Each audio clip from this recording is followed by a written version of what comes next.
রাজ্য ও কেন্দ্রীয় সরকারের সমস্ত জনকল্যাণমূলক প্রকল্প বাস্তবায়নে আদতে কোথায় কতটা কাজ হচ্ছে তা জেলা স্তরে পর্যালোচনা করার জন্য জেলা ওয়ারি পর্যবেক্ষণের নির্দেশ মুখ্যমন্ত্রীর। প্রতি মাসে সেই পর্যবেক্ষণের সংগৃহীত রিপোর্ট মুখ্যমন্ত্রীর দপ্তরে জমা করার নির্দেশও জারি করা হয়েছে।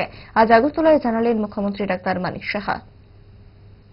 আমাদেরকে সব একটা নির্দেশিকা, একটা অ্যাডভাইজারি দেওয়া আছে, সমস্ত জায়গায় জায়গায় যাবে, সব ডিপার্টমেন্টে, এটা আমার ডিপার্টমেন্টই হোক বা ওনাদের নিজেদের ডিপার্টমেন্টই হোক, বিভিন্ন স্কিমের বিষয়ে হোক, এগুলো নিয়ে আলোচনা করবেন।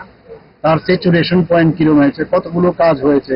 আজকে ফর এক্সাম্পল DWS বা নলসের জল, সেই বিষয়ে কত ওইখানে ওই যে ডিস্ট্রিক্টে কিরকম কাজ হয়েছে, কোথাও এগ্রিকালচারের কোনো স্কিম রয়েছে, ধরুন প্রধানমন্ত্রীর জন আরোগ্য যোজনা, সেখানে কিরকম হয়েছে।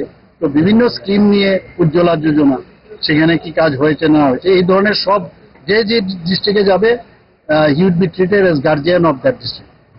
মূলত সেখানে যে বৈঠক করে সেই বৈঠকগুলোতে কাকে এখানে সমস্ত ডিএম থেকে আরম্ভ করে, জনপ্রতিনিধি থেকে আরম্ভ করে, SDM থেকে আরম্ভ করে সবাই থাকবে এখানে। এবং শুধু তাই নয়, ওখানকার লোকাল যারা লোক আছে, জনসাধারণ, তাদের সাথে ওনারা কথা বলবেন, ফিল্ডেও যাবেন, প্র্যাকটিক্যালি এটা হচ্ছে কিনা এবং কথার সাথে কাজের মিল আছে কিনা, সেটাকে একটা আমরা চাইছি যে একটা ভাইব্রেন্ট একটা অ্যাক্টিভিটি, সেটা করার জন্যই এই ব্যবস্থা।